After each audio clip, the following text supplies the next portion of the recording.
Vou passar para a sequência a inscrição de Sua Excelência e passo então para o senador Eduardo Girão. Muito obrigado, presidente. Senador Randolfo Rodrigues, muito bem-vindo a essa casa. Ministro, eu queria começar perguntando para o senhor de forma assim, muito objetiva. Nós tivemos uma eleição no ano de 2000,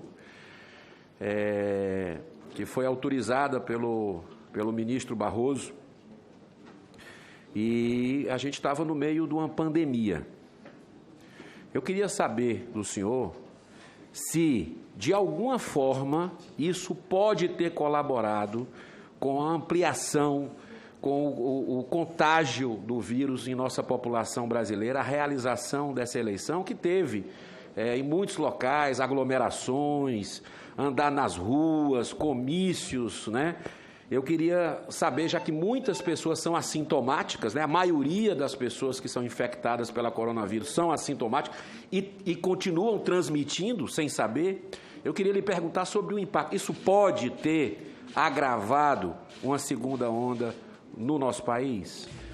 Senador, nós temos nessa segunda onda a implicação de uma variante do vírus, essa variante P1, não é? E tem sido alardeado pelas autoridades sanitárias essas questões dessas aglomerações, né? E não só o processo eleitoral, mas como as festas de final de ano, as férias, o carnaval. Então, todas essas situações em que as pessoas fazem aglomerações e muitas vezes não adotam as medidas não farmacológicas, elas contribuem para aumentar a circulação do vírus. É por isso que nós temos, de uma maneira reiterada, eu sei a sensibilidade que tem esse tema, sobretudo porque as pessoas elas não aderem com facilidade. E é fundamental um posicionamento do Ministério da Saúde, de uma maneira clara, acerca do tema, para que tenhamos mais sucesso no combate à pandemia. Ou seja, a vacinação associada a essas medidas não farmacológicas, se elas forem levadas a cabo com eficiência, dificilmente nós vamos ter a necessidade de um fechamento maior de uma determinada cidade, enfim. Tranquilo. Mas as eleições podem ter contribuído para a disseminação do vírus no Brasil? Em tese, sim, senador. Muito bem. A missão do Ministério da Saúde é promover a saúde da população mediante a integração e construção de parcerias com órgãos federais, as unidades da federação, os municípios, a iniciativa privada e a sociedade, contribuindo para a melhoria da qualidade de vida e para o exercício da cidadania. Pergunta que eu faço ao senhor: como o Ministério está atuando para cumprir de forma mais adequada essa missão? Uma outra pergunta já engatada. Existe um sistema de informação para apoiar o processo de tomada de decisão? O senhor encontrou isso no Ministério? E terceira pergunta: como é feito o controle dos recursos? Dos recursos, que não foram poucos. Foram bilhões e bilhões de reais repassados de verbas federais a estados e municípios, inclusive com muitas operações em estados e municípios da Polícia Federal, que o Brasil quer saber a resposta, e essa CPI é o lugar para isso, né? Inclusive, meu requerimento foi nesse sentido. Eu queria saber do senhor, como o Ministério acompanha, tem como acompanhar, rastrear a aplicação desses recursos, ministro Queiroga? Excelente pergunta, senador. Naturalmente, em relação a informações, nós temos na Secretaria de Vigilância e Saúde informações epidemiológicas detalhadas acerca de número de casos, número de internações, número de óbitos, que permite acompanhar a evolução epidemiológica da doença. Essas políticas públicas de saúde, elas são organizadas de maneira tripartite entre a União e os entes subnacionais, através do Conselho Nacional de Saúde, do Conselho Municipal de Saúde. Então, tudo ali é pactuado, né? E as verbas, elas são encaminhadas da União para estados e municípios que têm que colocar essas políticas públicas a serviço da população. O Ministério da Saúde tem trabalhado fortemente, por exemplo, na habilitação de leitos, né? Habilitação de leitos, seja leitos da parte rotineira da assistência à saúde, mas, sobretudo, os leitos Covid. E esses recursos, eles têm ido de forma tempestiva para estados e municípios. Na realidade, que existe dentro do sistema de saúde mecanismos de auditoria para avaliar não só a realização de procedimentos, como a aplicação desses recursos e as instituições de controle do Estado, né? O Polícia Federal, o Tribunal de Contas da União. Enfim, essa própria comissão parlamentar de inquérito vai trazer esclarecimentos, eu não tenho dúvida acerca de todas as questões da apropriação, da alocação dos recursos que foram dispendidos pelo Ministério da Saúde. A corrupção, esse palavrão que se chamou alguns medicamentos que existem há décadas, né? Há décadas. Então, virou um palavrão pela politização que aconteceu, mas a verdade, o tempo é o senhor da razão e vai mostrar muita coisa. Eu quero perguntar para o senhor, considerando que dezenas de estudos demonstram a eficácia dos medicamentos do tratamento precoce da Covid e que muitos desses são ensaios clínicos randomizados, duplo cego e prospectivos, e inclusive meta-análises, até a de uma das maiores especialistas em medicina baseada em evidências, a doutora Tess Lawrie, e da meta-análise do doutor Andrew Hill, que fizeram o NIH, que é o mesmo Ministério da Saúde, né, que seria comparado ao Ministério da Saúde nos Estados Unidos, passar a permitir o uso off-label da ivermectina, e a mais recente publicada em pré-print anteontem, o do doutor Carroll, da renomada clínica Mayo dos Estados Unidos. Eu lhe pergunto, considerando, não é verdade que a comunidade científica está dividida? O presidente do CFM mentiu ao afirmar que, além dos estudos contrários, há outros tantos favoráveis sobre estes medicamentos?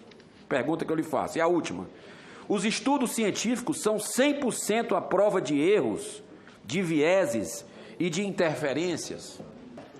Bom, senador, a resposta para Vossa Excelência acerca desses ensaios, desses estudos envolvendo esse chamado tratamento precoce, é o mesmo que eu respondi aqui ao senador Renan.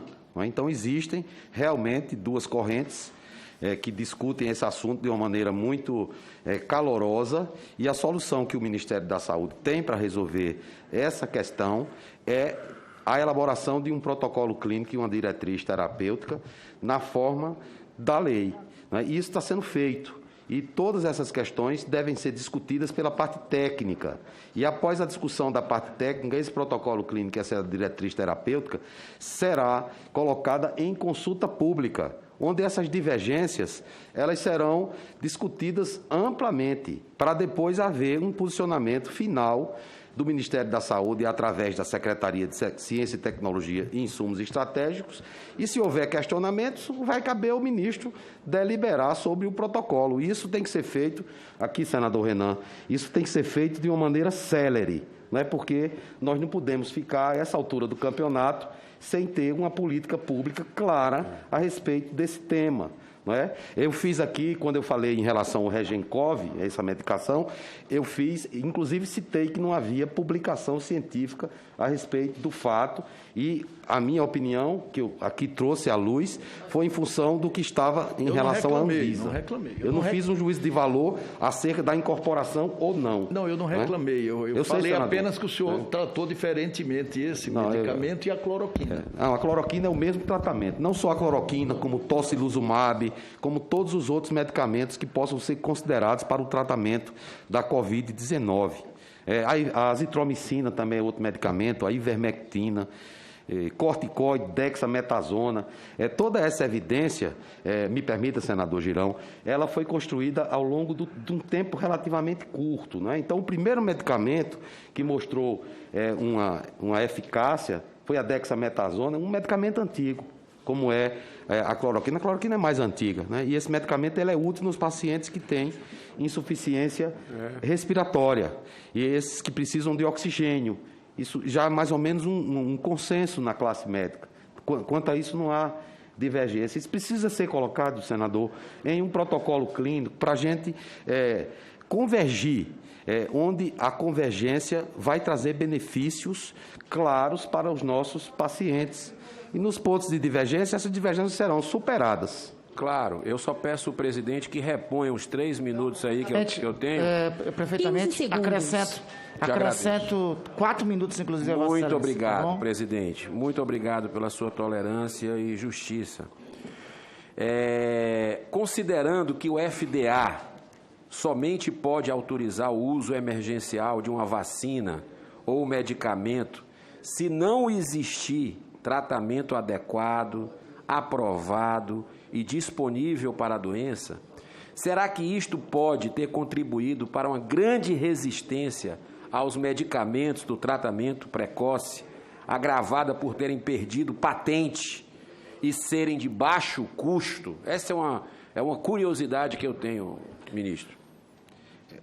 Senador, isso são teorias, né, que carecem de uma comprovação mais forte, né, e que eu não quero emitir assim um juízo de valor muito específico acerca desses conflitos de interesse que há em relação à indústria. É um tema que tem sensibilidade. Por exemplo, o medicamento tocilizumab é um medicamento que é usado para o tratamento de afecções reumáticas, inclusive faz parte da Rename, senhores senadores. Esse medicamento começou a ser utilizado fora da prescrição do bulário no tratamento da Covid, e a evidência vem sendo construída. Isso vai ser analisado. Tá. O senhor é cardiologista, não é isso? Sim, sou cardiologista. Então, vou fazer uma pergunta específica para o senhor sobre o tema. Considerando que a ivermectina e a hidroxicloroquina, que têm sido utilizadas há décadas por bilhões de pessoas, incluindo crianças e grávidas, em diversas partes do mundo, também para uso contínuo e preventivamente, são considerados extremamente seguros.